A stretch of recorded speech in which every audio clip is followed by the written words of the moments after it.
Good afternoon. We are starting our weekly briefing with the participation of Russian and foreign journalists. We are going to start with the schedule of Russian Foreign Minister Lavrov. I would like to announce that tomorrow, on May the 26th, at about 8 o'clock Moscow time, an interview of Russian Foreign Minister Lavrov will be broadcasted on the channel RT Arabic in the framework of the weekly program. Одним словом, the discussion wasn't that brief. All the interesting and relevant issues have been covered, and announcements of the upcoming visits have been made. I'm not going to talk about it in detail because I suggest that you should watch yourselves this interview. It will be published on our online resources on the internet. On May the 27th this year, in the mission of the Ministry of Foreign Affairs under the chairmanship of Russian Minister, a regular meeting of the Council of Heads of Subjects of the Russian Federation will be held. It will be attended by governors, members of the Council, senior officials of the administration of the President of the Russian Federation, federal executive bodies. The main topic on the agenda is the interaction of the subjects of the Federation with the institutions of civil society in order to promote Russia's foreign policy interests. International relations of non-profit organizations, especially network ones, play an increasingly important role in the context of globalization and serve as a soft power tool that effectively complements and expands the possibility of interstate channels of communication.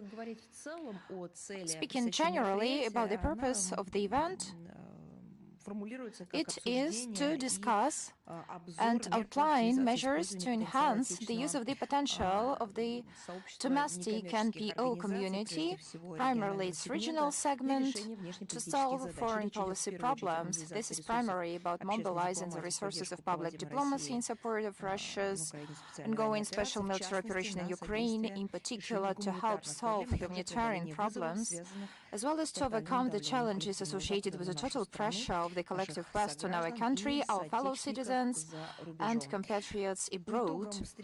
As a result of the meeting, it's planned to develop recommendations aimed at achieving practical results. On June the 2nd this year, at the UPTK Cultural Center, under the Ministry of Foreign Affairs of Russia, a presentation of the economic, investment and tourism potential of the Vologda region will take place. Within its framework, an exposition will represent a demonstration achievements in various areas of the social and economic development of the region, as well as the history, culture, and natural beauties of this region. The presentation will be held with the participation of representatives of federal and regional authorities, diplomatic corps, business circles, Russian and foreign media.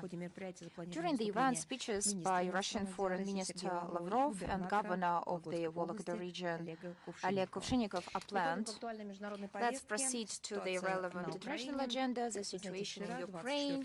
As you know, yesterday, on the 28th of May, it had been 3 months since the start of the special military operation in Ukraine. Of this period of time, almost all the territory of the Luhansk People's Republic, an important part of the Donetsk People's Republic, the whole Khersonsk region, and significant parts of the Kharkov and Zaporozhsk regions were released.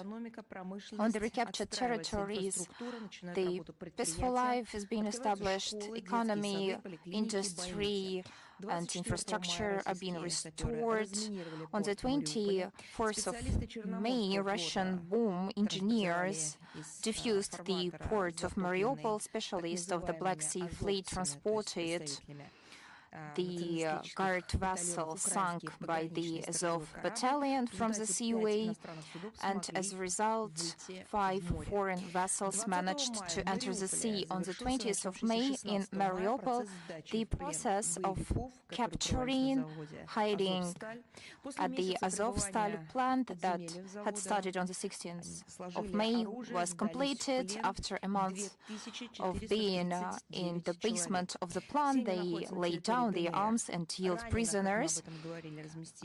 2,439 Ukrainian nationalists yield prisoners. Now they are all on the territory of the Donetsk People's Republic. The wounded ones were put in the inpatient hospital in Novozovsk. The others are in the detention facility of Yelenovka near Donetsk. Their crimes will not be unpunished. The leadership of the Donetsk People's Republic intends to create a international tribunal to prosecute the neo-nationalists from Azovstal. We are welcoming this initiative. Russia is following closely the deliveries of the humanitarian assistance to the Donetsk and Luhansk People's Republic and other regions of Ukraine that were set free. About 22,000 tons of humanitarian cargo were delivered there. Every year, Russian Ministry of Defense declares the opening of corridors for secure evacuation of civilians in the eastern as well as in the western directions is announced, despite the fact that Kiev de facto blocks evacuation to Russia. About 1.5 million people entered our territory, including 240,000 children, and about 2.5 million people expressed their willingness to be evacuated to Russia. Every day we witness new examples of crimes committed by the Kiev regime. Recently, we have found out that the Ukrainian special services committed another crime near Mazanovka. They exploded a landmine with ammonium saltpeter. The Russian Investigative Committee is going to establish the circumstances of this crime. Every day, Ukrainian military forces shell residential areas which civilians die. The civil population is still used as a human shield. And to meet this background, it is especially bizarre to see how Russian doctors provide medical assistance to Ukrainian nationalists took hostage. And there are other political steps. Recently, Verkhovная Rada has voted for withdrawal of Ukraine from the agreement on perpetuating the memory of courage and heroism of the people of the CIS during the Great Patriotic War. On the 23rd of May, Ukrainian President Zelensky signed a law implying confiscation of the assets of the Ukrainian citizens supporting the Russian military operation, and a draft on amendments in the law on the purification of authorities was introduced in the Ukrainian parliament. It implies the vetting of all the deputies of the 6th and the 7th callings who voted for the Kharkov agreements of 2010 on the stay of the Black Fleet of Russia on the territory of Ukraine. The statements by Chancellor of the Presidential Office of Ukraine, Mikhail Podolyak, who took place in the negotiations on settling the situation in Ukraine, make sense of everything. He threatens directly violence against the population of the Khersonsk, Zaporozhsk, and Kharkov oblastei set free in case the Kiev regime comes back there. He promised to punish severely the so-called collaborators and Russian military, and he demands that the word Russian is forgotten in the Kharkov area in the Donetsk and Luhansk People's Republic. But we know whose will he is implementing. Bush Jr., the son of the former president of the United States, said online, and you can see it in a video format, that the mission of Ukraine was to kill as many Russians as it was possible. It was a revelation only for those who didn't understand what had been going on during the recent years. For those who follows the situation closely, these tendencies were absolutely clear, and the logic of the actions of the Kiev regime and of those who manage it, former President of the United States and the son of the former President of the United States mentioned it unequivocally, and in the same sense we can hear statements by US officials. They didn't start being released in February 2022. No. This situation had started long time ago. Maybe some people thought that there was a misunderstanding, but in reality everything is clear. In reality, the United States and their NATO allies do everything to prolong the military operation. More than 30 states, mostly NATO countries, fearing a complete defeat of the Ukrainian armed forces, provides Ukraine with military assistance accounting for dozens of billions of dollars. The nomenclature of the arms delivered is expanding. It includes heavy artillery and multiple rocket launchers. Speaking about democracy, at the same time, Westerners confess that they have no possibility to monitor the end users, and they cannot guarantee that only Ukrainian armed forces can use it.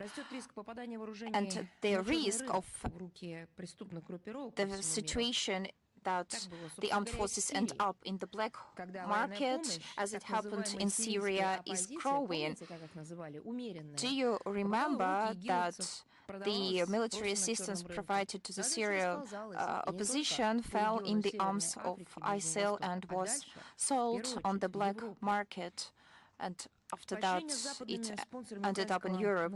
The encouragement by West of Ukrainian nationalism leads to a further radicalization of militants in Ukraine, among who there are more and more foreign mercenaries.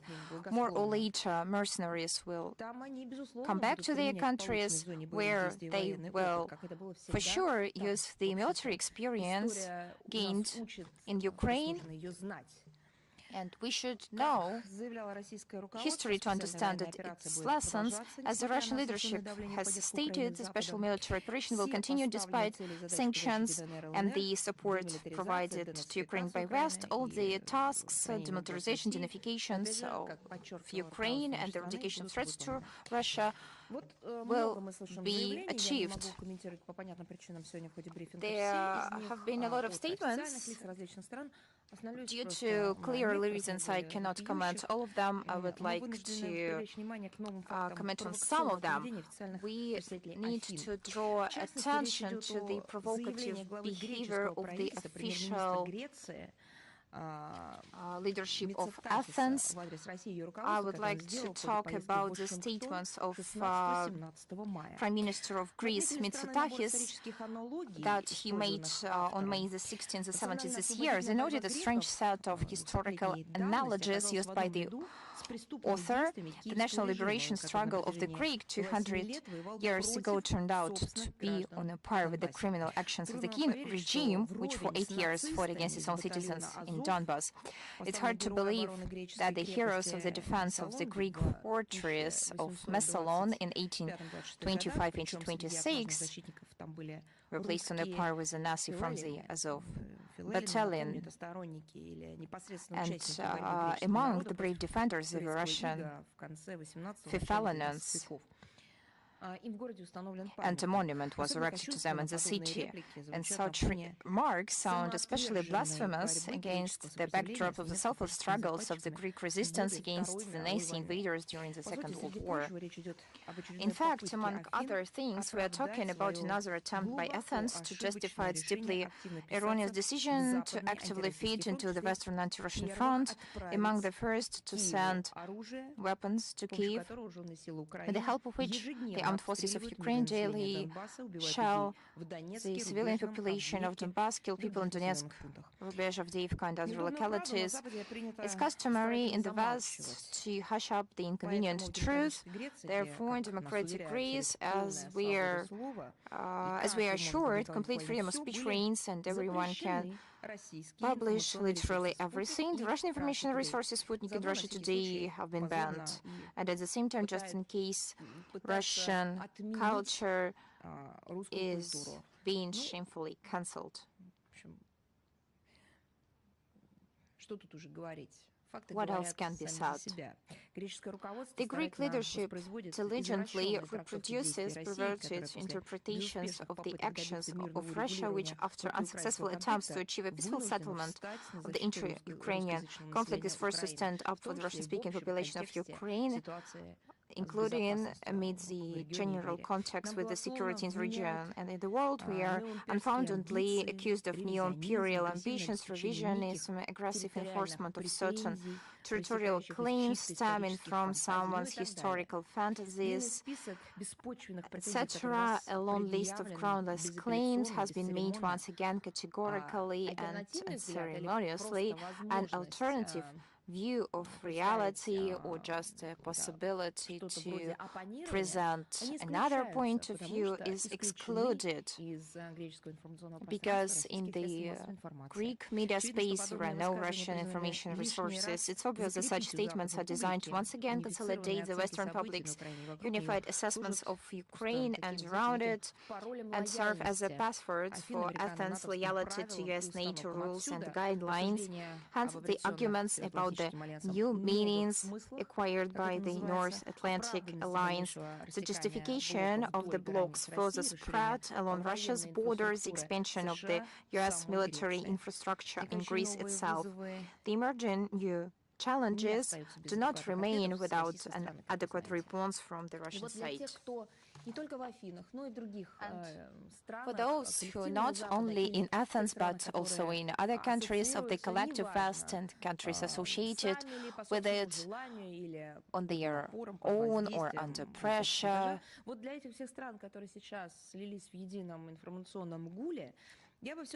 speak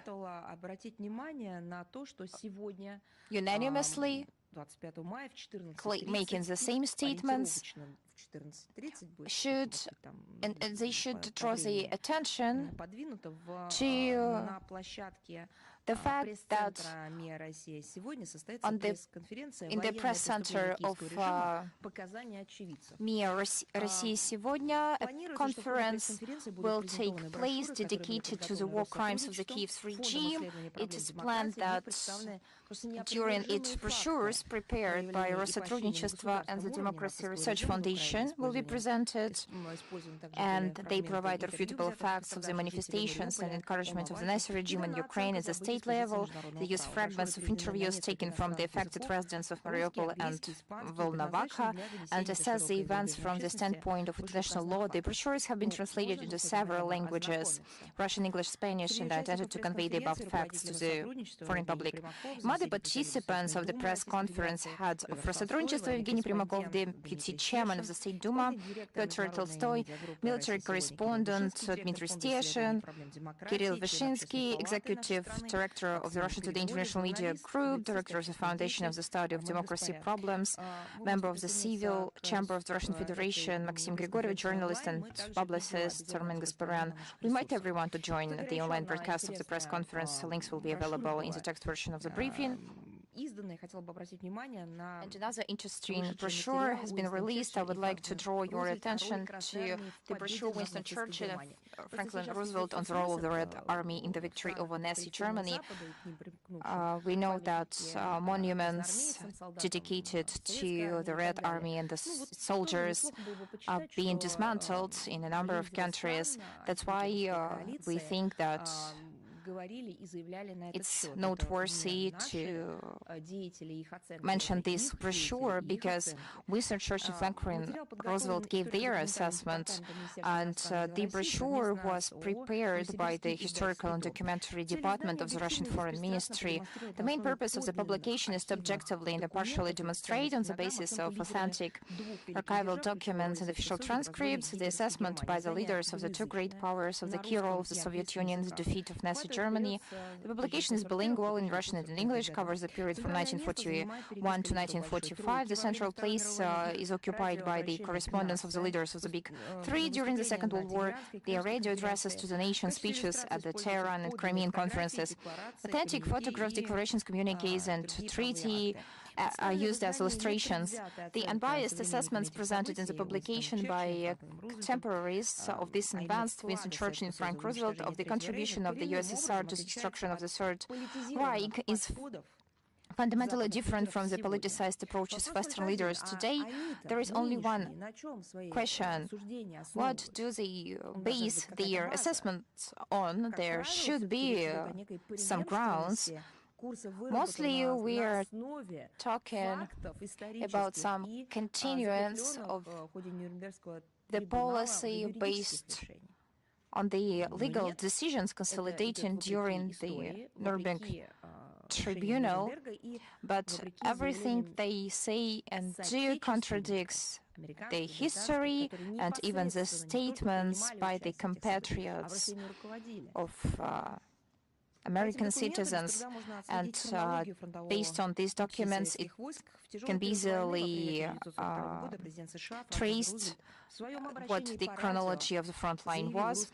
Thus, during the difficult period of war in 1942, U.S. President Franklin Roosevelt in his radio address said Russian troops have destroyed and will continue to destroy more manpower, aircraft, tanks, and guns over a common enemy than all the rest of the United Nations taken together. On February 20th, 1945, after the end of the Crimean Conference, Churchill wrote to Stalin, "Future generations recognize the attached to the Red Army as unconditionally as we do and have lived to witness these magnificent victories." Unquote. An electronic version of the brochure is posted on the website of the Russian Foreign Ministry in the archival documentary publication section. This publication is intended for a wide range of readers interested in the history of the Second World War.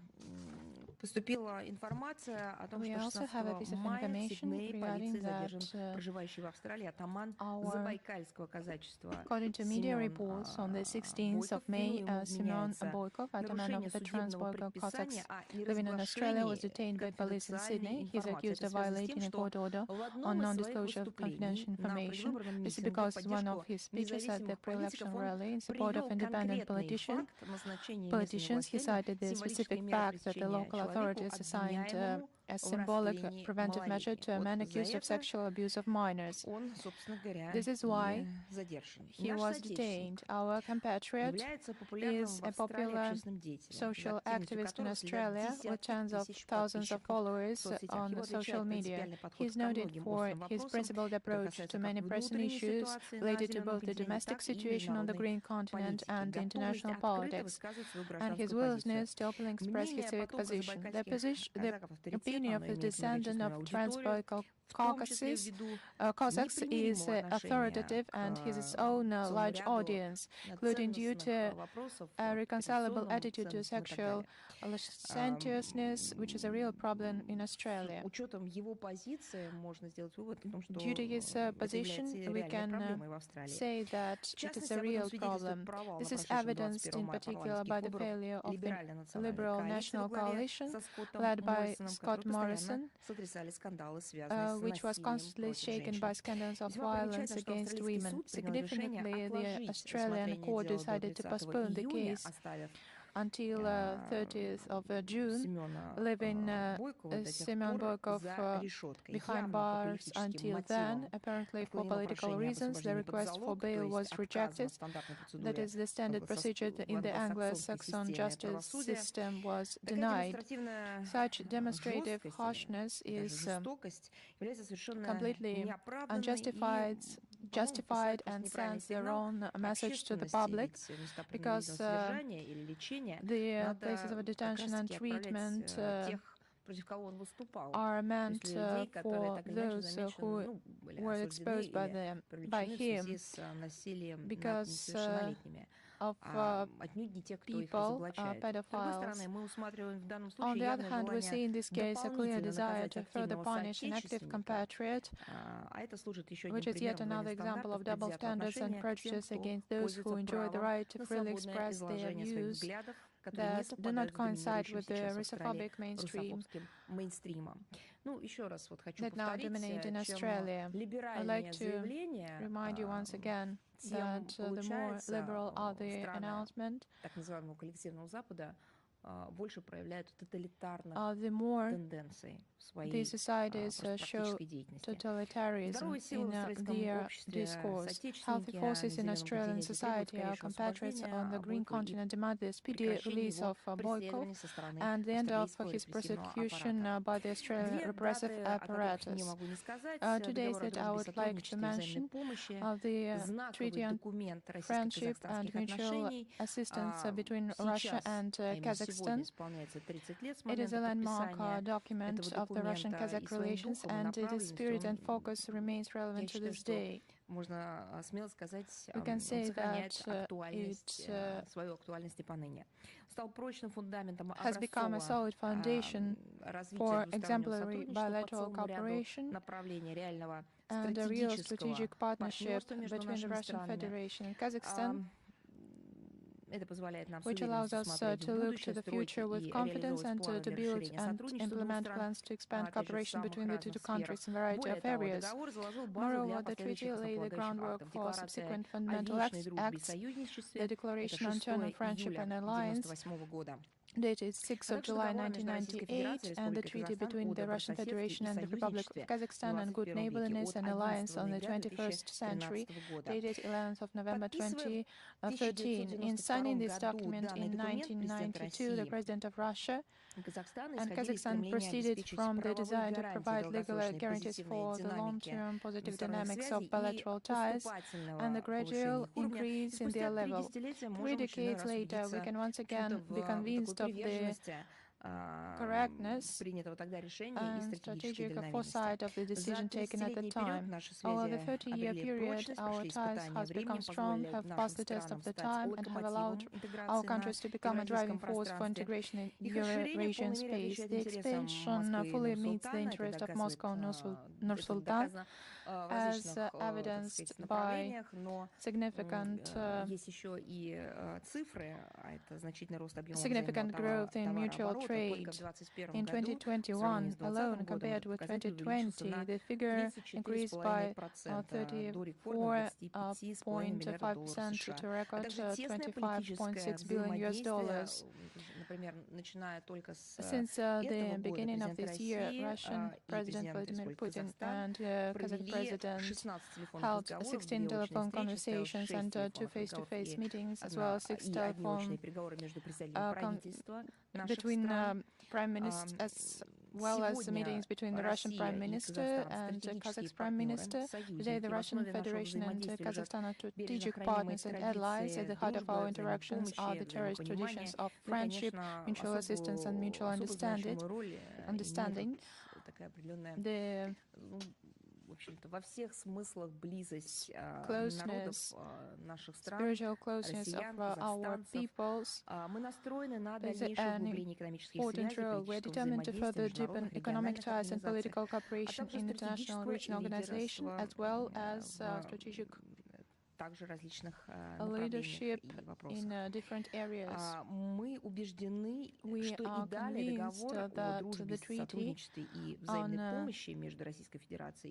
assistance and mutual understanding and friendship will serve to improve the ties, bilateral ties between the two countries. It's an example of beneficial cooperation. And there is another date on the 30th of May 1992. One of the pivotal documents of the Russian-Uzbek cooperation was signed, the Treaty on the Fundamentals of Interstate Relations, Friendship and Cooperation. The treaty has not lost its relevance to the day. It strives commitment to international law, the principles of mutual respect, consideration of each other's interests, ensuring the protection of rights of citizens, desire to develop partnership in a wide range of areas. Uzbekistan, as you know, is a strategic partner of Russia, relations with which we are characterized by high intensity. During 3 decades, we have managed by joint efforts to make use of all provisions of the treaty, deepen mutual beneficial cooperation, and strengthen the age-long ties that bind our friendly peoples, which has a practical dimension.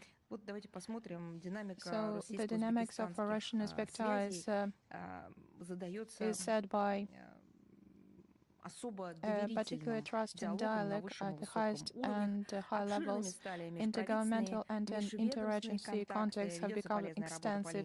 Useful work is being carried out through parliaments and regions. A particularly privileged mechanism, the Joint Commission at the level of heads of governments, coordinate the whole complex of bilateral cooperation. Uzbekistan is one of Russia's leading trade partners in Central Asia. The first quarter of that year, with an indicator of $1.7 billion, the trade increased by 43% compared with the same period last year,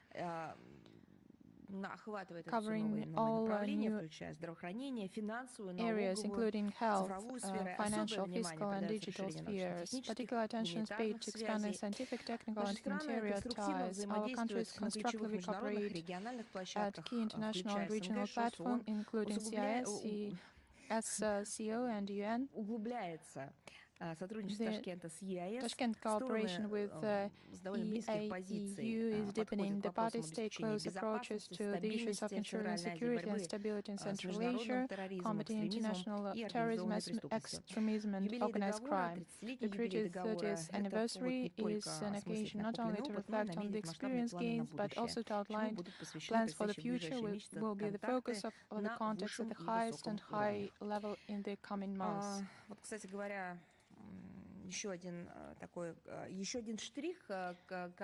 Another topic that I would like to dwell upon, and it concerns obvious Russophobia that affects its authors. As for the autonomous sanctions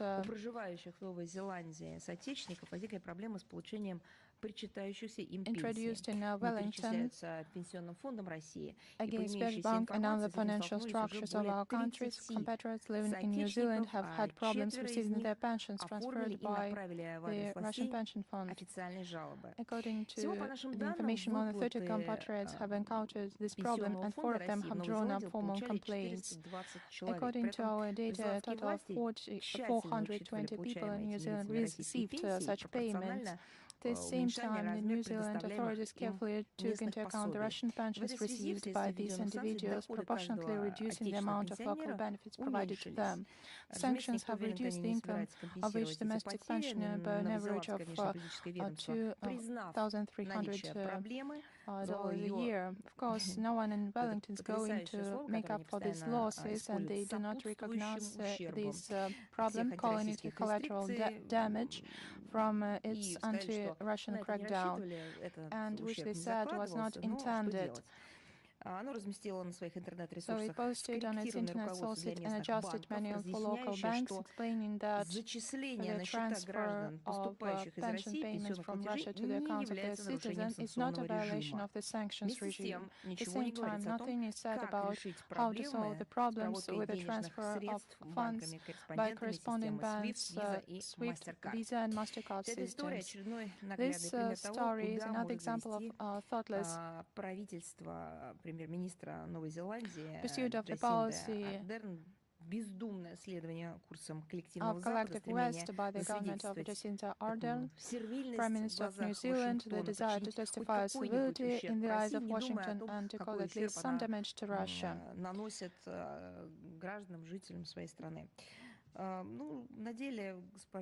So, in fact, Ms.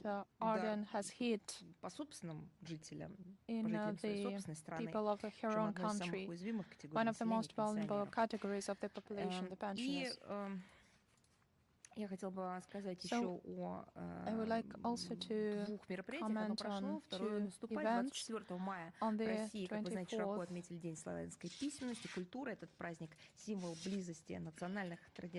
of May this year, the Day of Slavonic Writing and Culture was widely celebrated in Russia. This holiday is a symbol of the closeness of national tradition of the Slavic people. Celebration of the great enlighteners Cyril and Methodius promote interstate interfaith dialogue, foster respect for native language and culture. This year, the format of the events has been greatly expanded. Particularly, we are talking about a gala concert on the Red Square, to which representatives of foreign countries from various regions of the world have been invited.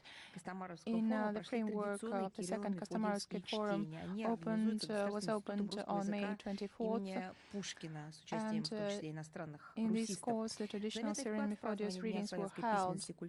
organized by the Pushkin State Institute of Russian Languages. A noticeable contribution to the celebration is made by the All-Russian State Library for Foreign Languages, and the Slavic Cultures Festival Slavic Day was opened on the 23rd of May. Extensive lists of cultural and educational events are planned, which will be attended by foreign experts and guests. Similar events are also held in many regions of Russia. Russian compatriot organizations also play their role.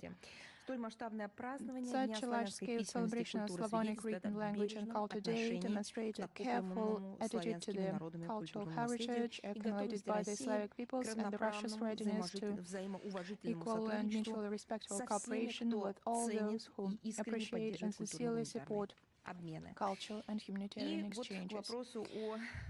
And for the dialogue of civilization, in its highest sense, we'd like to say a few words about the 2nd and 4th of Sibay, the 4th All-Russian Investment Sabantui Zauralia 2022 will be held there in the city of Sibay in Bashkortostan. The event is traditionally organized by the Agency for Strategic Initiative and the government of the Republic of Bashkortostan, the co-organizers of the business program and the Chamber of Commerce and Industry. Russian Expert Center, the Center for Strategic Research, Financial Institute of the Ministry of Finance. Delegations from Republic of Turkey, Republic of Belarus, Republic of Kazakhstan will take part in the work of this forum, as well as representative federal regional authorities. The participants will discuss the issues of attracting investment, improvement of export activity, domestic tourism, digitalization of the urban environment, ecology, and the main topic of the forum is anti-sanction region and new economic reality. You can read the program of the event on the official website in the transcript of the briefing. I'm ready to answer your question, whether Международная жизнь is with us. I do not hear you. Yes. Good afternoon, Maria Vladimirovna. I have two questions. Vladimir Chizhov, Russia's permanent representative to the EU, said that Finland's accession to the North Atlantic Alliance raises the question of the status of the island, Ireland, and the fate of the Samai Canal. Is this problem discussed with Sweden and Finland through diplomatic channels? As has been repeatedly stated by the Russian side, the accession of Finland, and previously adhering to the policy of military non-alignment of Sweden to the North Atlantic Alliance, will not remain without reciprocal measures of political, economical, and military technical nature in the Russian Federation. It is still premature to talk about specific content, specific measures. As our leadership has stated, they will largely depend on the conditions of Finland's and Sweden's membership in this military bloc, including the deployment of the territory of NATO infrastructures, member states of the alliance, including strike weapon system. And the second question. Ankara didn't get involved in the Ukrainian settlement, but it gave Kiev concrete support, as the president of Turkey said. Does Moscow have any understanding of what kind of assistance we are talking about? The topic that we already mentioned, the topic of assistance to Ukraine, as you know, is quite popular now among NATO allies. So the thing is about sending lethal weapons to kill as many people as possible in Ukraine. If we're speaking about such kind of assistance, then we return to the words of the American representatives who stated that the main objective of the Ukrainians should be to kill as many Russians as possible. That is why it's not an assistance. It is just complicity for destroying such a country as Ukraine. Sorry to say, many NATO countries try to make their contribution into this process, and Turkey is not an exception. Without going into details, we would like to reemphasize the importance of all the parties involved to understand the special responsibility when making steps in Ukrainian direction. So we should understand that when we speak about humanitarian sphere, and another thing is to supply weapons, and it's all contradicting. Pumping Kiev with more and more shipments of weapons only feeds its revanchist resentment, creates the illusion that it's possible to resolve problem in the Russian-Ukrainian race purely by military means, and doesn't help to create the so much needed political and diplomatic atmosphere for de-escalating the situation in Ukraine. So it's hard to imagine that Western politicians regard that they can send weapons to Ukraine and at the same time use diplomatic means. The lack of a proper response to our concerns about the development of military technical cooperation with Kyiv has unfortunately already had tragic consequences. It was the uncontrolled supply of weapons by NATO countries to Ukraine that was one of the factors behind Kyiv's sabotage of the implementation of the Minsk agreements. С нами ли РИА Новости? Да, здравствуйте, Мария Владимировна. Если позволите, у нас 3 вопроса. Слышно ли? Слышно? Слышно, но не видно. Но по голосу я узнала, а теперь, вот, все, теперь полное большое совпадение образа. Да, спасибо большое. РИА Новости, Кристина Родригес. Первый вопрос. Ранее британские СМИ сообщили, что глава МИД Великобритании Лиз Трасс поддержала идею создания коалиции стран, которая будет заниматься разблокировкой поставок украинского зерна. Рассматривается также возможность отправки военных кораблей в порт Одессы для сопровождения судов. Можно ли узнать ваше мнение на этот счет? Да, я считаю, что отличное название для какого-нибудь нового комикса «Лиз Трасс заявила». Или новые заявления Лиз Трасс. Мы уже, по-моему, некоторое время как не относимся всерьез к заявлениям этого британского министра. Мне кажется, они должны служить предметом научных исследований, но не в сфере дипломатии. Я уже не буду говорить про их конъюнктурность, какую-то агрессивность, воинственность, помимо всего прочего, русофобию, а в целом какую-то явную недалекость. Вы знаете, что касается создания некой коалиции для разблокировки поставок украинского зерна и направления кораблей в Черное море, то, как вы, наверное, уже знаете, Лиз Трасс ранее успела перепутать Балтийское и Черное моря, как-то у нее с этим не очень складывается. Я не уверена, что она отдавала себе отчет, внося эту инициативу, что и как есть в географии на самом деле. Возможно, путаница в ее голове продолжается. Но что самое интересное, вы же видели в средствах массовой информации, были сообщения о том, что 24 мая представитель правительства Британии заявил об отсутствии у Лондона планов задействовать британские военные корабли в Черном море. Ну, вот я просто к тому, что, возможно, опять она говорила про Балтийск. Я не знаю, сложно понять. Но, очевидно, разноголосица в Лондоне.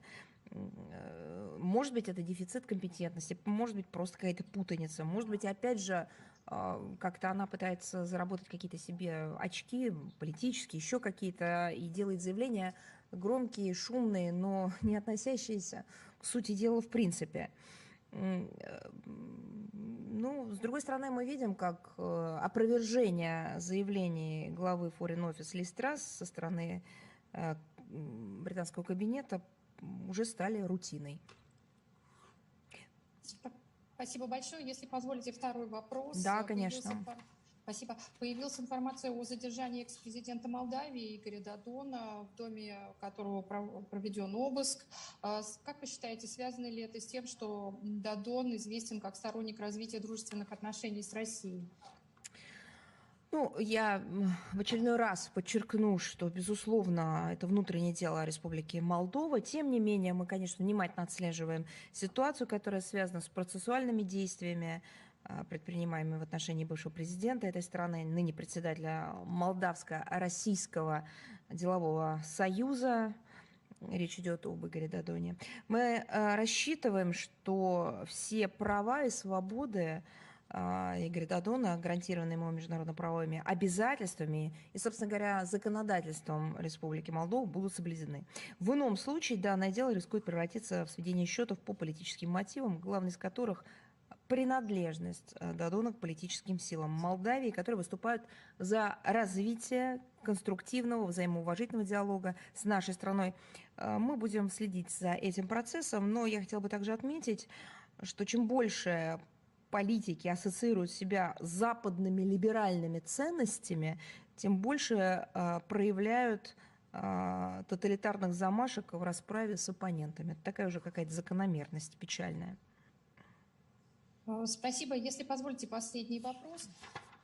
Недавно было объявлено о закрытии московского корпункта канадской гостелерадиовещательной компании CBC в качестве ответной меры на запрет вещания Russia Today France в Канаде. Как вы считаете, смогут ли они вернуться, при каких условиях, и можно ли ожидать аналогичных ограничений в отношении представительств иностранных СМИ из других стран, которые также ввели санкции против российских медиа, рестрикции, санкции? Спасибо. Ну, сразу начну со второй части вопроса. Да, можно ожидать. Мы действительно будем отвечать на все недружественные действия в отношении российских средств массовой информации. Не буду сейчас их квалифицировать. Там целый ряд таких нюансов от третирования, закрытия, высылок, недопуска, травли и так далее. Мы будем отвечать, конечно, на многое не симметрично, потому что просто то, что мы видим, явно имеет признаки расчеловечивания со стороны тех стран и правительств, которые предпринимают подобные шаги. Но давать адекватный ответ мы будем на все. Собственно говоря, сейчас мы вырабатываем целый пакет мер в отношении средств массовой информации и журналистов из англосаксонских средств массовой информации, учитывая, что там были такие репрессивные меры предприняты в отношении российских СМИ. Что касается первой части вашего вопроса, да, действительно, вы точно совершенно сформулировали причинно-следственную связь между ситуацией вокруг CBC в России и RT France в Канаде. Мы об этом сразу заявили. Наши СМИ сталкивались там с необоснованными притеснениями, правда, не в течение месяца или двух, а с 2017 года. И никаким коллегам из числа местных средств массовой информации, профсоюзам, правозащитным структурам, которые сейчас бьют себя в грудь в защиту плюрализма мнений, просто не было до этого никакого дела. Как, собственно говоря, CBC тоже молчала очень выразительно на этот счет. Поэтому предпринимаемые сейчас попытки представить в публичной сфере наши сугубо ответные меры в отношении CBC как атаку на свободу слова категорически неприемлемы. Закрытие корпункта всегда рассматривается нами как крайняя мера, вы знаете. Когда все другие возможности урегулирования проблемы и прекращения давления на отечественные СМИ журналистов в той или иной стране дипломатическими, переговорным, юридическим путем исчерпаны, только тогда мы прибегаем к этой мере. Канадской стороне не следует сейчас делать вид, что это решение для них стало полной неожиданностью, мы предупреждали в том числе и публично. Другое дело, что, возможно, им об этом не рассказывали, потому что новости из России зачем же передавать, да? Ну, это же логично, то есть здесь отсюда новости они на внутренний канадский медиарынок не поставляют. Соответственно, для очень многих, наверное, там это становится неожиданностью. Ну, нужно что-то, наверное, у себя там поправить. С тех пор, да, кстати, вот очень важный момент. Мы многократно предупреждали канадскую сторону о подобном развитии событий в случае, если будет продолжено игнорирование наших озабоченностей при полном безразличии к своим высоким стандартам в свете защиты прав СМИ. И еще один очень важный момент. Мы, правда, комментировали это в средствах массовой информации, но это очень действительно забавно. Так вот, сотрудники корпункта CBC покинули Россию по собственному желанию еще в начале марта текущего года. С тех пор каких-либо настойчивых шагов по возвращению в Москву они не предпринимали. не проявили ровным счетом никакого интереса к работе, в том числе вот, нашего ведомства, министерства. Их как-то это все, видимо, уже не волновало. Вот просто, чтобы понятно было, их офис в Москве пустует несколько месяцев. А сейчас весь спектакль разыгрывается в Канаде, как будто их откуда-то выдворяют. Да их тут нету с марта. Они уехали сами. Мало того, что они уехали, они и онлайн практически не работали. Ну, я не видела, я не замечала какой-то их деятельности. Мы создали все условия, чтобы журналисты могли вернуться в Москву. Мы соблюдали все наши обязательства, подготовили целый ряд, так сказать, документов в поддержку такой возможности. Сейчас мы готовы предоставить им возможность подготовить корпункт к официальному прекращению функционирования, спокойно покинуть Россию, решив все бытовые вопросы. То есть здесь, с нашей стороны, мы проявляем абсолютно добрую волю, и никаких вопросов быть не может. Если стоит вопрос относительно того, смогут ли они вернуться при условии возобновления работы российских медиаоператоров в Канаде, да, только при этом условии они смогут вернуться. То есть если будет operators are able to renew their work in Canada, then it will be possible only in this situation, but not before that.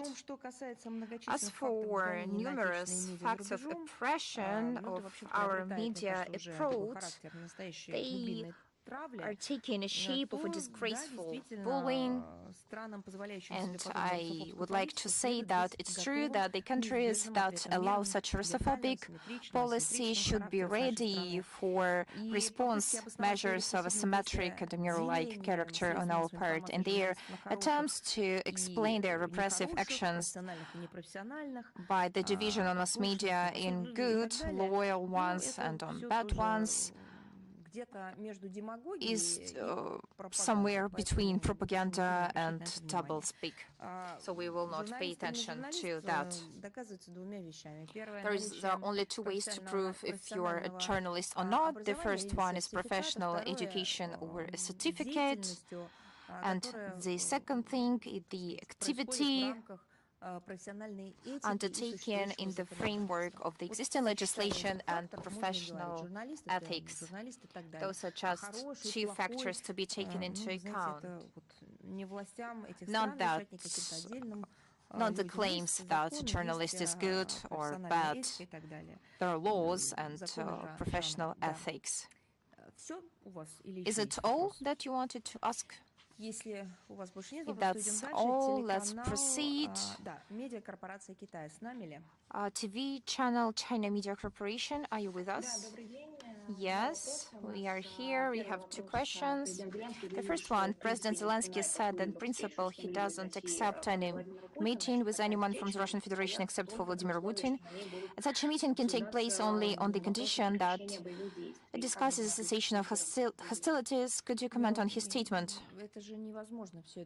It's impossible to comment on everything that Zelensky claims because every day he says different things and not based on the developments but just on his mood or vibes that he has been perceiving. I don't know why he said that, what he wanted to hear, and with who he shared this attitude. I think that we should not be guided by such statements. And in general, we have repeatedly said that when there are some specific proposals regarding the negotiation process, we respond based on the situation, as we've always done. So far, I can say that Kyiv has interrupted the negotiation process. It hasn't responded to the Russian proposals, and I even don't know what Kyiv has said. Normally, I ask journalists to to address the other side for a comment, but now I even don't know if it makes any sense, because it's a thankless task to listen to what is being said there. Do you have more questions? Yes. The second question, the Associated Press reports that during the four-party summit with the participation of the United States, Japan, Australia, and India, there are controversies over the issues of Russia's invasion of Ukraine, and Indian Prime Minister Modi didn't even raise the issue of the situation between Russia and Ukraine, and US President John Biden demanded to stop the purchase of Russian oil. What is your assessment of Washington's sanctions? What is the assessment of the results of the Quadri-Party Summit as a whole? To comment on Associated Press reports on the subject of the so-called Quadri-Party Summit is a thankless task, especially since we have nothing to do with the format. As for the assessment of the actions of the White House in the context of our country, I can state that the White House is still drawing an increasing number of states into the anti-Russian sanctions funnel that is promoting. And you know that is done in addition to the one introduced on April the 22nd of this year, President Joe Biden's embargo on the import of Russian energy.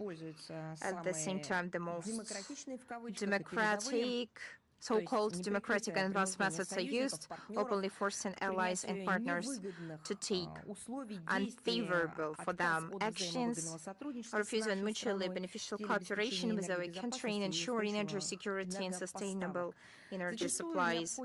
Often it does not go without outright blackmail, threats to introduce the so-called secondary sanctions for cooperation with Russian companies, and all this against the backdrop of an open recognition by the administration of an obvious fact: anti-Russian sanctions are hurting the West itself, which is expressed in skyrocketing price tags at gas stations and increasing the cost of raw materials, food, electricity, and other goods.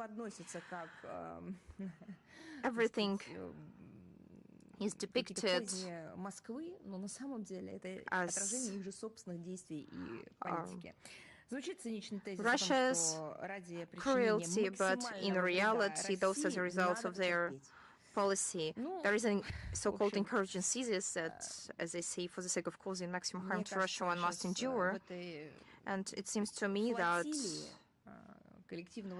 this group of the collective West, a lot will fail with such slogans, and all this is happening against the backdrop of the open double standards of Washington, which resorts to the methods of unfair competition and seeks to occupy Russia's niche in foreign markets. The Americans, themselves possessing large reserves of hydrocarbons, are demanding that others, suffering from a shortage and high cost of resources, refuse to import Russian oil. Such a tactic is nothing more than a visual endorsement of the principle: you die tomorrow, and you die today and die tomorrow. That's what American leadership really is.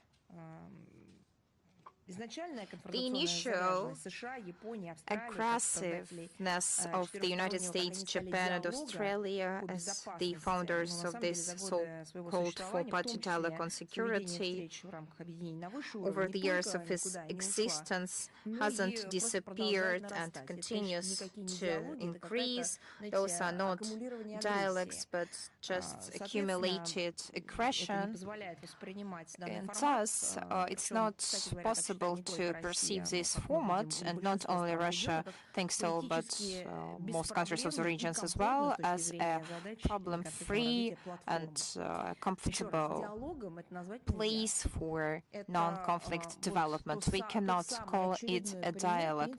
This is another example of the principle: who are your friends against? In Asia, this group of four tries to self-promote within the framework of its habits to make national interests dependent on the ideals and values of the Western solidarity, and it doesn't work. The real trust in the region can be deserved only thanks to deeds, but not beautiful logos. That is typical that within the framework of all the initiatives promoted by the West through this mechanism, transparency and concrete substance are lacking. I am talking about specific wordings, and in most cases it is explained by the false bottom within most of the projects. What is practiced by Western liberal democracies is seen here. One things are declared, like democracy, the freedom of speech, and the promotion of good, while in reality it leads to chaos and destruction and the achievement of neo-colonial goals, like the redistribution of markets, the seizing of resources, the confiscation of other countries' and other parties' properties, and an open robbery, as if they were the 21st century pirates. Can it be a coincidence that the U.S. arrogant policy towards the agenda of the Asia-Pacific Economic Union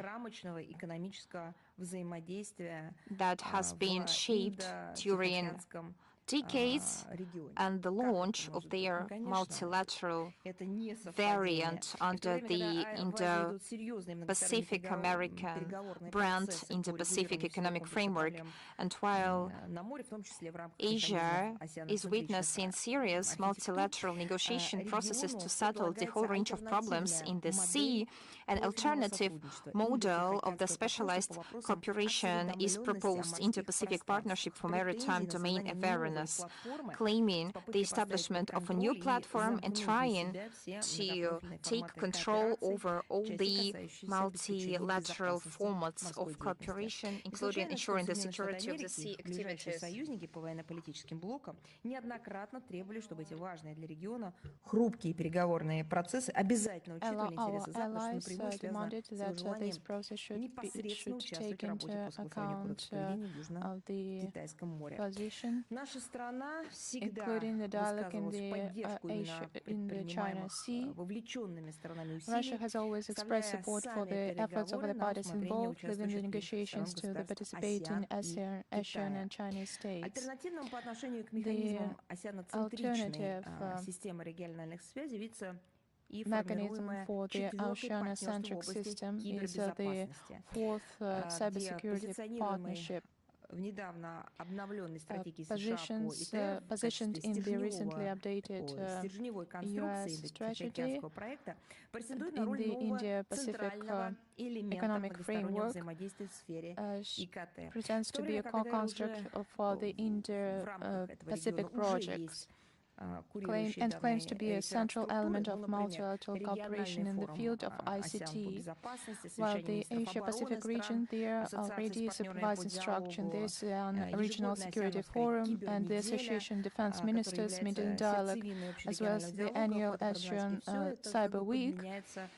All this is substituted by these initiatives. Do you have other questions? Thank you very much. Так, идем дальше. С нами ли телеканал Ашкар News? So let's pass to Ashkar News TV channel. Да, здравствуйте, Марина Владимировна. Здравствуйте. Yes, good afternoon. Три вопроса. I have three questions. Первый. Какая судьба ожидает First one. what fate awaits Azov fighters? There is an information about bringing them to justice, as well as exchange of prisoners to some of them. How could you comment on that? I have already commented, but I can do it once again. As you know from the video, from the news, the surrender in Mariupol last week of all the fighters of the Azov National Unit and Ukrainian military personnel had previously been held in the underground bunkers of Azovstal plant was completed. Almost 2,500 people have laid down their weapons.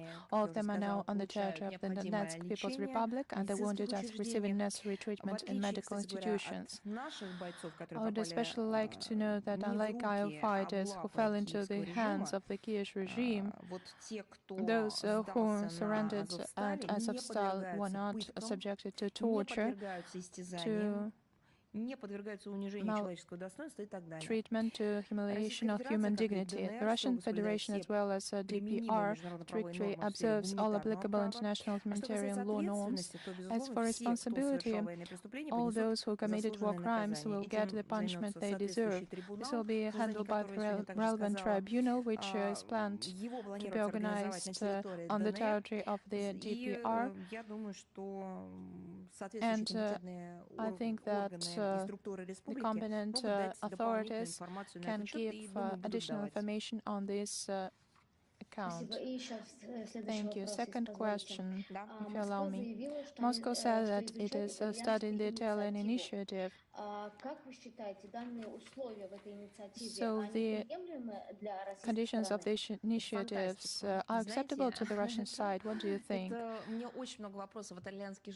Many Italian journalists have sent us questions, and I was feeling very inconvenient because usually I send them and answer their questions very promptly.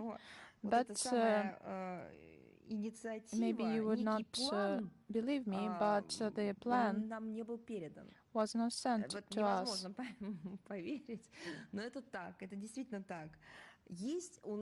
Indeed, we received information about the existence of the purported plan sent by the Italian Foreign Minister De Maio to the UN from the media. So once again, we've received all the information from the media. We have carefully studied the available publications on this subject. So what can we say about the plan that we haven't seen? We can limit ourselves to some preliminary comments. Once again, I would like to stress that nobody from the Ministry of Foreign Affairs of Italy have never sent us any plan. The very appearance of such an initiative confirms the fact that in Rome they seem to be beginning to think about the depressing consequences of the military psychosis caused by Western reaction to the Russian special military operation in Ukraine. And they make timid attempts to offer some alternatives to the current escalation that threatens to step into a full-scale military conflict between Russia and NATO. I can say that you cannot send weapons to neo-Nazis in Kiev and at the same time inventing plans for saving the situation. I would like to stress once again that we haven't seen the plan, and we are commenting on the information about the plan in the media. Based on the media, the proposals contained in the announced De Maio plan are so disconnected from reality that it's difficult to take them seriously. It is surprising to assume that Moscow could be interested in peace initiatives that focus on the logic of further tightening sanctions against Russia and continued military support to the Kiev regime. At the same time, the authors of the document do not say a word about stopping arms supplies to Ukraine, which is impossible to achieve a peaceful settlement. It is obvious. Да, наверное, не начинающему дипломату, а просто стажеру. It is apparent to any Очевидно, diplomat. несостоятельной также Obviously, there is no connection between the solution of the Ukrainian crisis and the prospect of Ukraine's accession to the European Union, whose leadership in recent months has been acting as an was a NATO and ardent warmonger and has resorted to irresponsible rhetoric to the point of stating that there is no alternative to achieving victory for Ukraine by force. So it's not the European Union that was founded from the very beginning. This is a new kind of alliance субъект под вывеской Евросоюза, который заявляет under the вещи, name не of относящиеся EU ни к компетенции, ни к профилю, ни к содержанию have nothing to do with работы the competence with the work Европейского of the Союза, European Union, но при этом являющиеся but at the same агрессивными и time воинственными. acts aggressively Евросоюз просто на and глазах belligerently. перевоплощается The из EU is экономического объединения в transforming альянс itself from с an военной economic association составляющей, into alliance with a заточенной на military обслуживание component интересов НАТО, aimed агрессивно at serving продвигая NATO философию interests, aggressively promoting the мнимого западного philosophy превосходства и of supposed перечеркивая Western все свои superiority пацифистские and основы, crossing финансируя out all its поставки specific летального оружия foundations, Киеву через pacifist Европейский foundations by фонд financial мира. lethal weapon По supplies to сути, Kiev ЕС through the превращается в European филиал Peace натовского блока Foundation. с In a центром sense, управления в Вашингтоне, о чем мы неоднократно the говорили. EU is Я turning хотел into бы a также branch of the NATO напомнить, bloc что with a Россия с самого control начала center in поддержала Washington. переговорный процесс с I'd like to Киевом, о чем мы recall сегодня that тоже Russia упоминали. supported the Однако negotiation именно, собственно process говоря, with Kiev киевский from the very режим, beginning, которым and активно the Kiev манипулирует regime Запад, that is включая being Евросоюз, manipulated by заморозил the переговорный West, including the процесс. European Ну, Union, вот вы понимаете, froze the и на этом фоне negotiation какой-то план. process. Мы по-прежнему ожидаем We are реакции на still направленный waiting нами a украинской reaction стороне to the документ от document of 15 15 апреля, не April просто потому, this что мы year that we sent to ожидаем Ukraine. состояние, так сказать, позвони нам, позвони, отнюдь. It's Конечно, not нет. because Но we раз этот процесс был, так сказать, are инициирован still киевским waiting режимом, and украинской стороной, раз want them они to do that, направляли свои предложения, but мы на них ответили, наверное, что-то там as they должно send как-то the own вызреть у них. proposals, Или они должны заявить о and том, что we have прекращают sent этот them процесс. Ну, то есть our должна быть answer, so какая-то со maybe стороны they определенность. should Но, be собственно, prepared ровно такой to тактики some они и придерживались concrete 8 лет. measures. Вот это вот нужно But понять. this is the И тем, кто tactics that пишет they use планы, и тем, during кто 8 поставляет years of оружие, и the тем, previous кто вообще озабочен conflict. сейчас этой This проблемой, is нужно понять одно. something that Киевский режим использовал ту же those тактику на протяжении countries that 8 supply лет, тогда, weapons когда should understand. были все возможности для The Kiev реализации regime used нетеоретически these возможных tactics планов, которые when никто не видел, но которые куда-то there переданы. А were утвержденных not Советом some imaginary Безопасности он в виде plans, собственной but резолюции the Минских договоренностей. Тактика была Minsk такая же. agreements То were in подписываем, place. то принимаем, то So the отказываемся, tactics was то делаем to вид, что sign выполнили, то потом and говорим, then что вообще to не pretend понимаем, что that там they написано. Вот are так вот это fulfilling все и with the развивалось. agreement.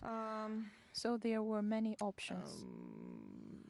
Поэтому вот здесь это тоже нужно принимать во внимание. В So целом, this как is представляется, итальянский план what может should be служить taken примером, into account. ну, есть такое понятие, знаете, кабинетное The Italian plan could be an example of desk когда мысли theorizing. есть, на практике они никаким образом They никогда не have some kind of проверялись, ideas, but they are not связи verified такой с ситуацией, or double-checked, так сказать, на месте тоже нет, and there is little relation какое-то to движение, objective видимо, reality. необходимо.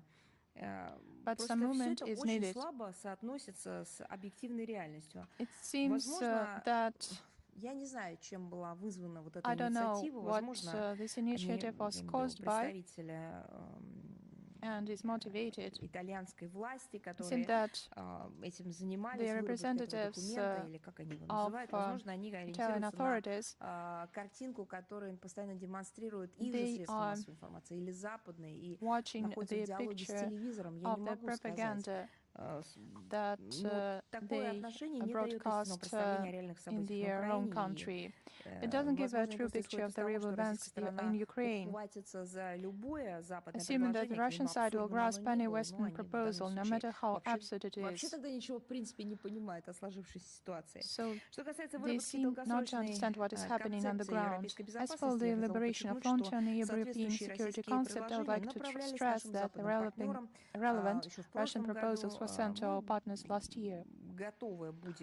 Of course, we'll be ready to respond officially to a certain DMIA plan if it is duly forwarded to us after many days of blatant PR in the media space. I'd like to stress once again, we have not received it. Or maybe there is no such a plan. We do not know. Do you have any other questions? Yes, the last one. In your opinion, is it enough to reach the administrative border of Donbas 2014 to end the military operation, or are there any other targets? So the targets and the objectives of the special military operation were voiced by Russian leadership, and that's why you should proceed from these concepts. So other questions? No more than Regnum. Добрый день, Мария Владимировна. Good afternoon. У меня такой вопрос. Мария Мы Владимировна. заметили заявление премьер-министра We have Сербии taken Ане note of Брнаbića the statement 23 of Prime Minister Она of Serbia, Ane Brnabić, следующее. on the 23rd Россия of May. She сегодня said that делает то, что Russia некоторые is doing другие today what страны some other сделали countries Сербии did в to Serbia in 1999 and 2008. They use the same phrases that they should have attacked to stop a possible genocide. How could you comment on the statement of the Serbian Prime Minister? This assessment are unacceptable. Is it all? You can add to and expand on this assessment, but I think that's enough.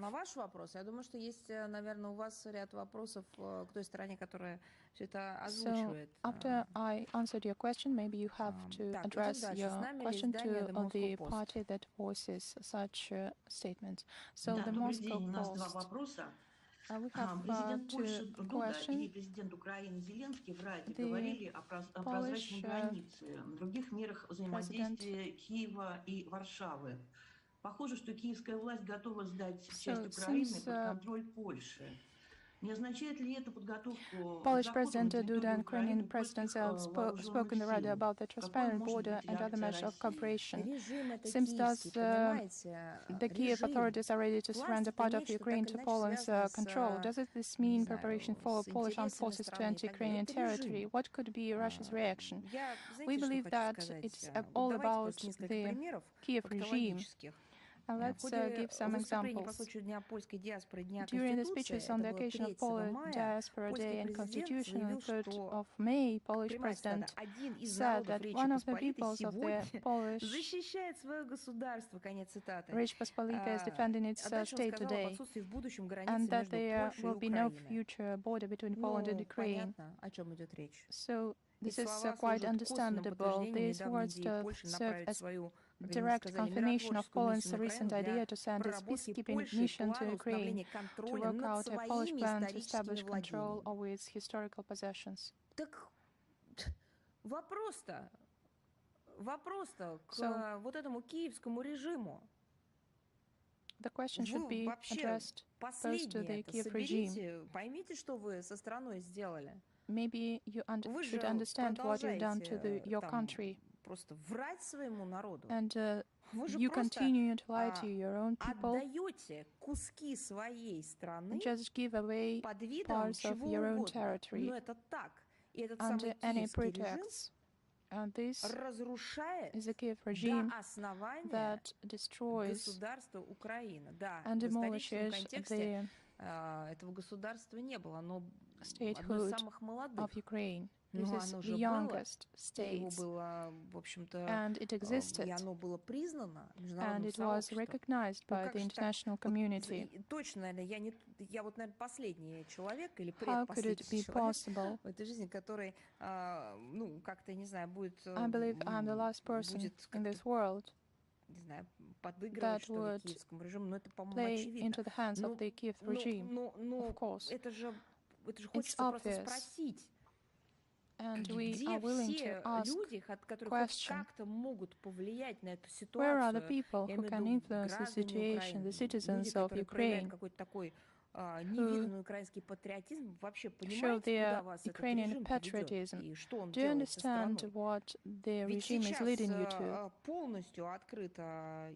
не то что граница, а просто So шлюзы все the открыты border is not с этой only стороны. open, А it is теперь almost внимание, очень non-existent. важная деталь. And Это there что, is a very первый important сигнал, первая какая-то detail. ласточка пролетела, Is it a первый, first так сказать, signal? голубь? Да нет, конечно. No, it is not. Достаточно вспомнить разработку поляками в рамках подготовки Suffice к to recall the празднованию в Poles 18 году development in столетия preparation for государственной the независимости. 100th anniversary of Вспомните, the готовили independence in бланки национального 2018 of a national загранпаспорта. Что там foreign было passport изображено? Вот featuring. уверена, что you же никто же не знает remember? даже об этом широкая аудитория на It's той же самой unknown to the Украине. general Я public могу in Ukraine, напомнить, for instance. там было I еще can раз столетие recall. государственной независимости, бланк национального So it польского was a загранпаспорта. national Там был Polish foreign изображен passport отнюдь не польский Львов, отнюдь не featuring польский the Вильнюс. images of Lvov and Кстати, Vilnius. тогда же власти And at the same time, заказали, a я имею в виду train власти, граничивающего с Украиной подкарпатского was ordered by the воеводства, authorities of заказали Podkarpatskaya поезд, который был province, украшен, помимо изображения which borders Józefa the Ukrainian border, Pilsudskiego and it was decorated with the image of Joseph Pilsudski since from the 1919-1921 war and the borders of the Rzecz Pospolita, which included Western Ukraine. At that time, such reference to history caused a scandal in social networks and outrage of the Ukrainian public.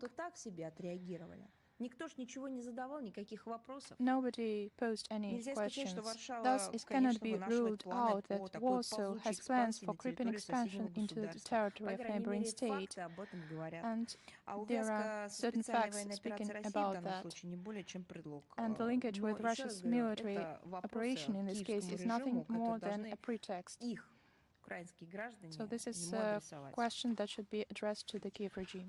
Потому что нельзя больше этого не видеть. Because we cannot turn the blind eye on it anymore. It's just an absorption of the Ukraine territory by the Polish authorities, by the armed forces and the citizens of these countries. These plans are not only proven by certain facts, but they are already quite consistent. The second question, the President of Ukraine has signed a law on the confiscation of property and assets of people supporting the special military operation. The assets of individuals and organizations from the Russian Federation were frozen by Japan, while Lithuania and Slovakia and Latvia and Estonia generally call for their confiscation in favor of Ukraine. What did the decree of the President of Russia of May the third give in relation to specific countries and their citizens, for example, Japan? Is it possible to nationalize their property? As for the nationalization, you understand that it's not within the mandate of the Foreign Ministry. But as for the first part of the question, I can say that the confiscation of private property from individuals for their political or other opinions is a blatant violation of the principles of democracy and market economy economy, it does tell the fundamental values and approaches of the West, which Ukraine is trying to follow. We are already well aware of the various provocative actions of the Kyiv regime, so we are only surprised how the Ukrainians miss the opportunity to be the first to come up with such an initiative.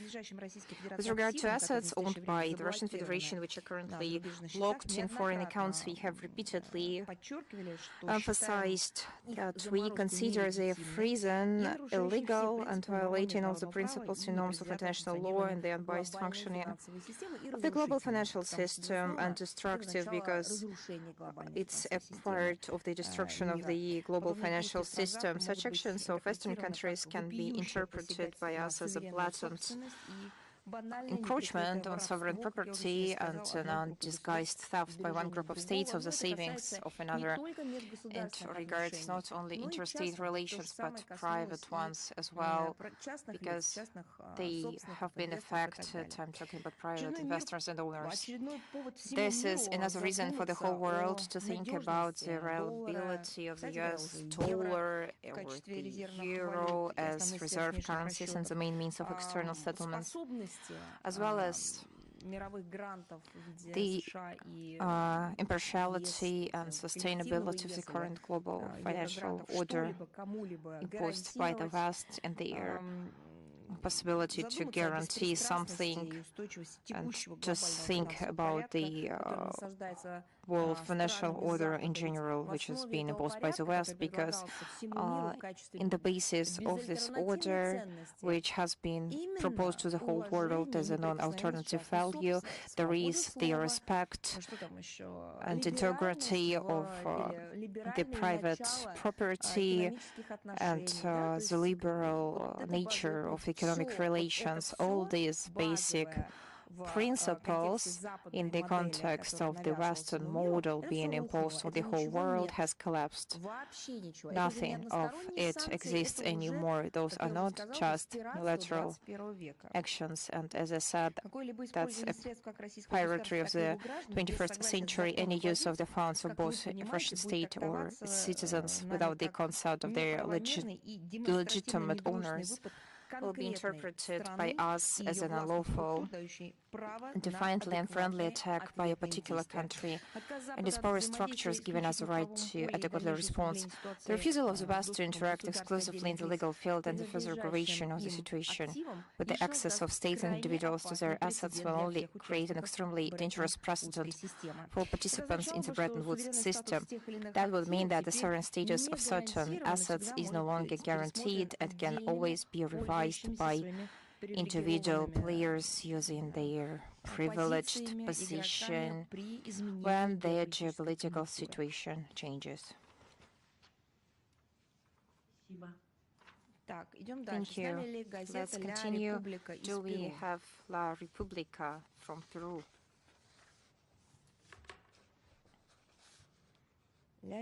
La Repubblica, are you with us? Oh, yeah, of course. Good afternoon, Mrs. Zakharova. Здравствуйте. Greetings from Peru. Good afternoon. Latin American is watching closely the special military operation and its consequences. Well, to the question. I have two questions. The first one is the Russian diplomat to the United Nations in Geneva, Boris Bondarev, recently resigned from his post because he disagreed with the Russian government's foreign policy and say that the Russian foreign ministry, it's not about diplomacy. It's about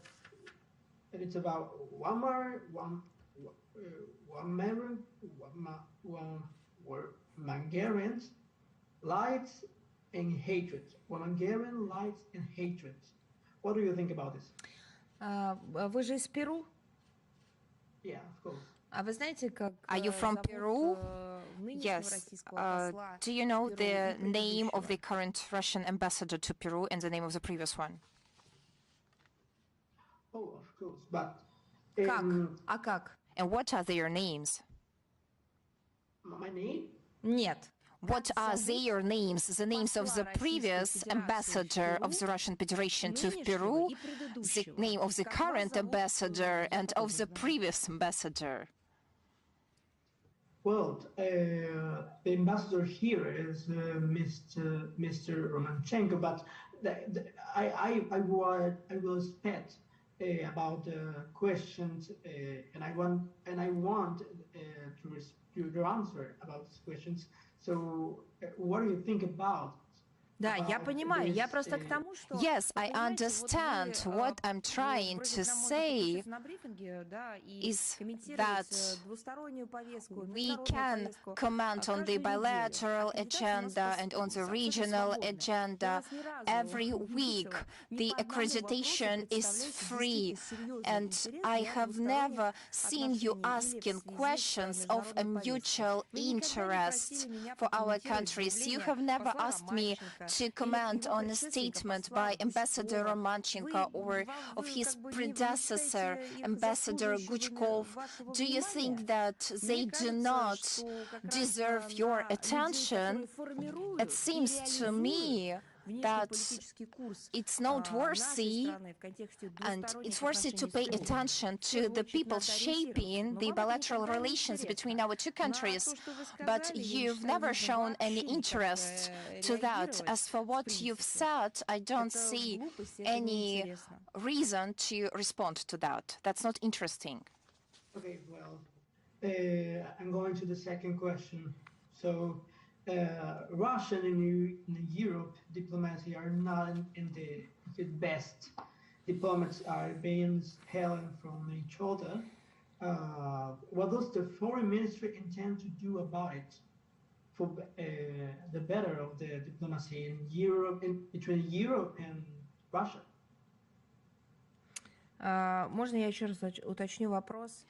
Can I ask a question? Are you asking about the prospects of the development of relations between Russia and Europe? Yeah.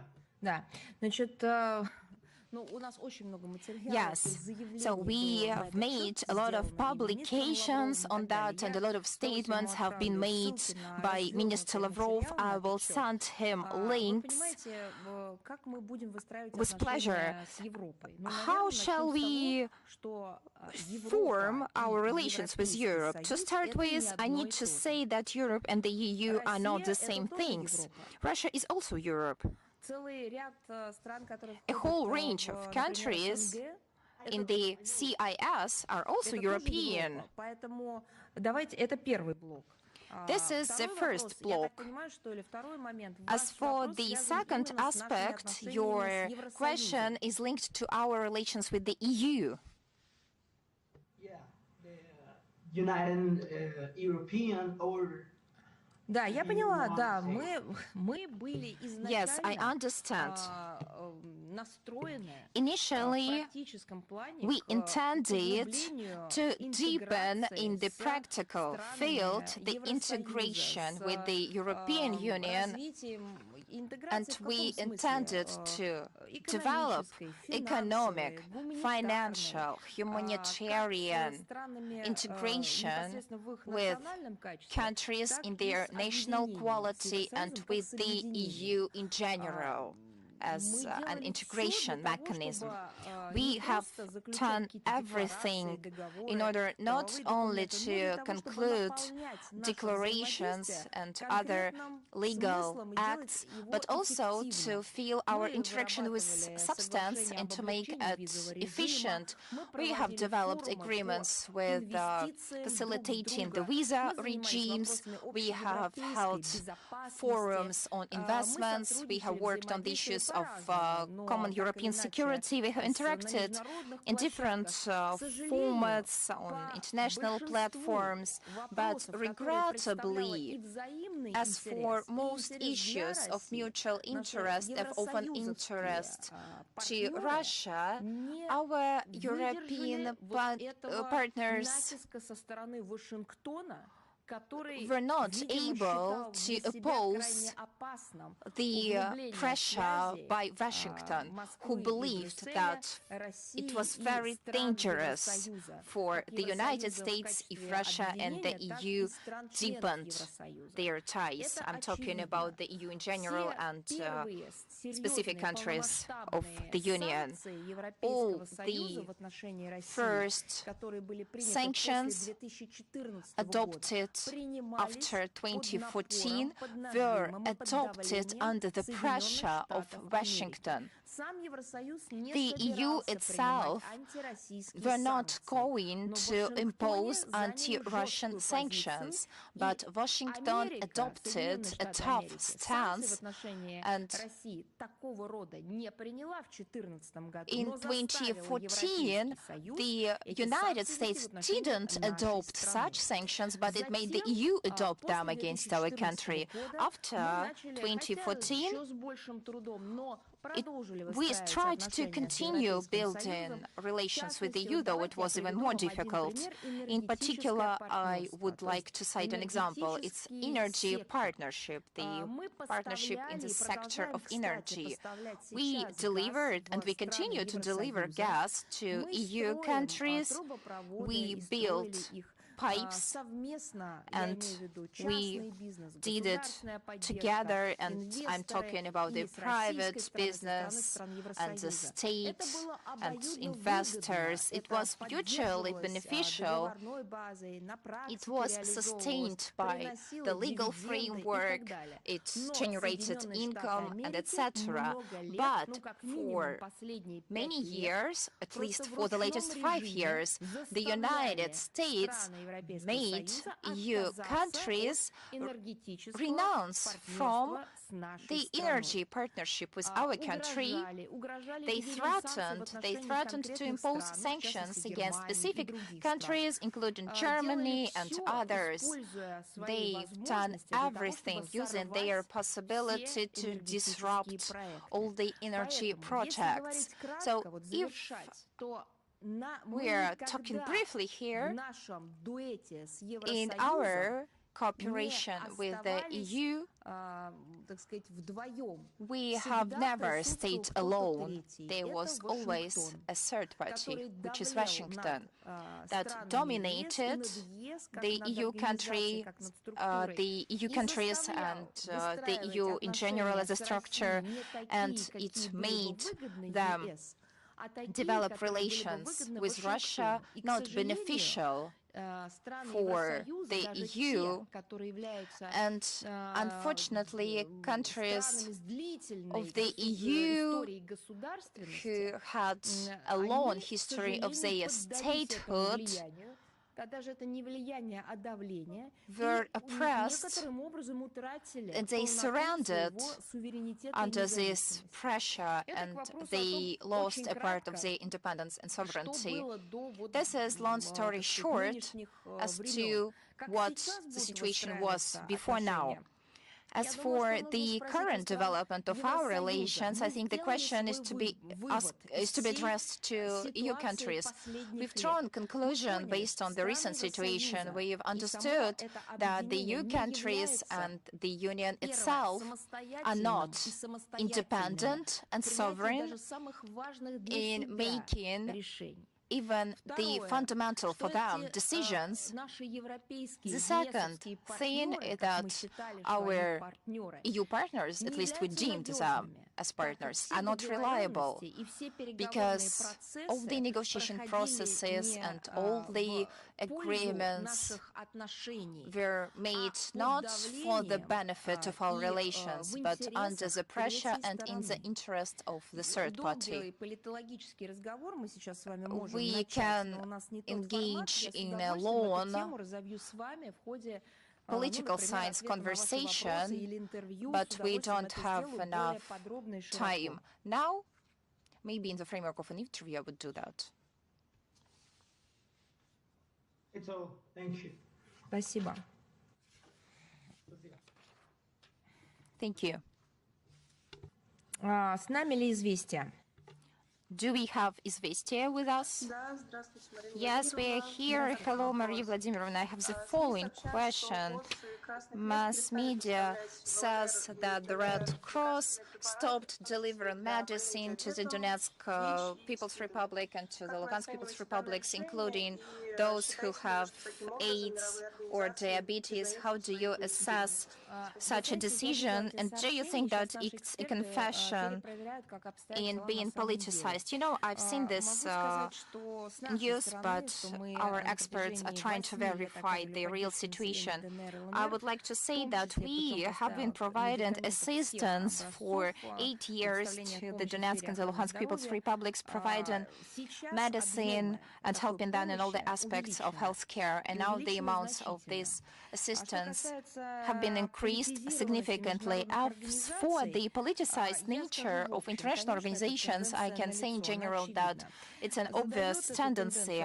And this tendency is generated by a certain group of Western countries. You know what an intergovernmental organization is. It's a group of countries interested in intergovernmental cooperation in an area, and in most cases they include similar members, and if this organization started to be politicized, it will affect all the tracks of its work, because the momentum has already been generated. And normally this position is not harmonized within organizations in general. In most cases it's generated by a specific center or headquarters, and then other members are just informed on that. Most or a lot of organizations are victims to such a tendency, and the number is growing, and it regards economy, healthcare, tourism, culture, not to mention sports. And efforts are to be applied for the international community to become immune to such disruptive actions with regard to the international agenda, and to make the international community committed to the legal framework that is in the foundation of the establishment of these organizations. We continue to work with our partners. We inform them on our position, which implies that politicization of the global agenda is destructive for the whole humankind. Do you have any more questions? If you don't have any questions, do we have Vestnik Kavkaza with us? Good afternoon. Hello, Maria Vladimirovna. Yesterday, the first meeting of the Border Delimitation Commission took place between Azerbaijan and Armenia. What assistance will Russia provide to the parties in this work, and will Soviet maps available to Russia be used?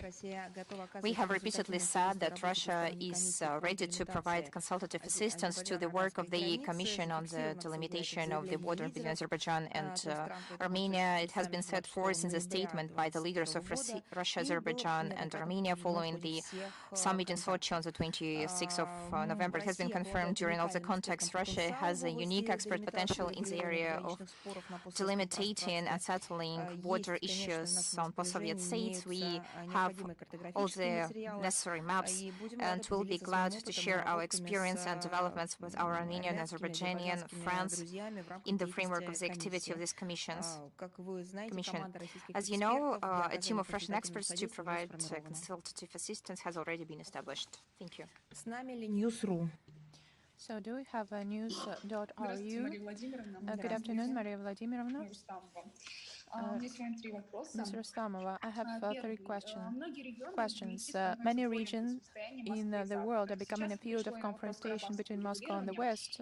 Now it has moved to the issue of Karabakh settlement. The European Union is trying to secure for itself the role of the main moderator of the peace process between Armenia and Azerbaijan. This is confirmed by the negotiations held in Brussels between the leaders of Azerbaijan and Armenia and the EU. Particularly, the launch of the process is negotiated by the side with Moscow is now happening with the mediation of Brussels. Experts say that Russia needs to take steps to preserve its influence in the region. How does Moscow assess the state of affairs, and what measures it is going to take to recall its key role in the negotiation process? I would like to recall that Russia's strategic goal is to turn the South Caucasus into a zone of stability and prosperity. One of the key elements on this path is the comprehensive normalization of relations between Baku and Yerevan and the establishment of lasting peace. The efforts in this direction are based on the trilateral agreements of the leaders that we have mentioned many times, which are being consistently implemented. Russia is providing comprehensive assistance to Azerbaijan and Armenia in all tracks, including unblocking transport links, delimiting the border, establishing a social dialogue, and developing a peace treaty. We see persistent attempts by the EU to purge itself into the process of implementing the trilateral agreements at the highest level. We trust that Brussels will help to implement them, rather than to try to play geopolitical games. Вы сказали, у вас еще есть вопрос. So, question. Chinese Foreign Minister Wang Yi suggested at an online meeting of BRICS foreign ministers suggests expanding the association. He believes that this would help increase the club's influence and contribute to peacekeeping. Is Moscow considering such a proposal? If so, which countries can you name as potential candidates? The issues of increasing the BRICS cooperation with developing and emerging countries, including through the mechanisms of the outreach, BRICS Plus partnership, and the expansion of the 5 parties are constantly in the focus of the association. These topics are addressed in one form or another at summits and meetings, foreign ministers. This year, the Chinese BRICS presidency has proposed stepping up this work, and we support this initiative. The topic of enlargement of the association vast and multidimensional. We have to determine the key parameters of such a process. It is necessary to build an intra-BRICS consensus on standards, criteria, and procedure for the accession of new participants. All of this requires thoughtful and delicate internal work by the 5 members. It would be premature now to reveal all the details, including the names of potential candidates. Within the format, there should be a working process and the accord should come. At the same time, no less attention should be paid to strengthen the above-mentioned format as a mechanism. I mean the outreach BRICS Plus as a mechanism of permanent dialogue of our association with developing countries and emerging market states. We appreciate the spread of this practice not only for the summits, but also for other BRICS events. In particular, we know that interesting and fruitful discussions at the May 19 meeting, the BRIC Plus segment, which took place for the first time as part of the meeting of the association's foreign ministers. Thank you. Так, все у вас, да, больше нет вопросов, тогда Have мы no идем other дальше. questions? С нами ли Медиа-альянс русских сообществ? Медиа-альянс русских сообществ, Media Alliance of Russian Communities. Да. Yes. Good afternoon. Как вы успеваете везде? Вопрос. So the question. Во-первых, не везде. How do you have time for everything? Not everything, actually. We don't have time to see you everywhere. We don't know how you manage all this. Maria Vladimirovna, the Russian Minister of Foreign Affairs has announced the beginning of the development of a new concept of Russian foreign policy in the radically changed geopolitical realities. Will some ideas or desires of compatriots living abroad be taken into account? After all, there are tens of millions of them, and every day they come into contact with Western society. They can give valuable ideas. By no means, I do not want to belittle the role of our official institutions abroad. They are courageously defending the interests of Russia, and heroic ambassadors like Poland or Slovakia. But compatriots have lived in different countries for dozens of years and often has a good understanding of the dynamics and logic of developments over the past 20-30 years. They enter into formal connections and contacts with the local population, informal contacts with the local population, and see another side of the life of many countries. They record certain changes in the mood of these citizens. I can say that the concept now is being elaborated in accordance with the instruction of the President of the Russian Federation, with the help of many ministers. As for the work with the compatriots, it will be reflected.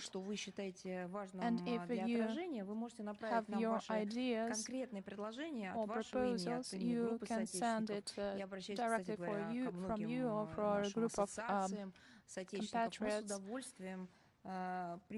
With great pleasure, we will take them into account and give them to the authors of the concept.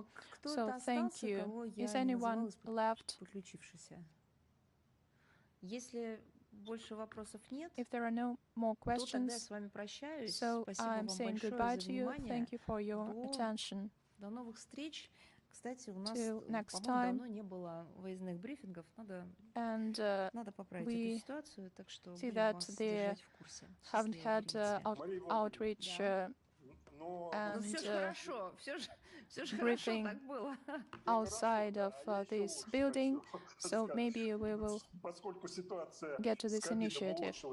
As the situation with the COVID has improved, maybe we can have briefings in person for those journalists that stay in Moscow. So maybe I'll think about it, and in some time I'll inform you on that. Now I'm in Russia today now, and we have briefing in person here. So you ask me, how do I manage to do it all in my career? I think it's a way to save time. Some journalists are on the outskirts of Moscow or abroad, but anyway, we unite all the journalists and we try to convey the relevant information. And this format gives us an opportunity to save time. So let's think about it, and let's think about hybrid formats.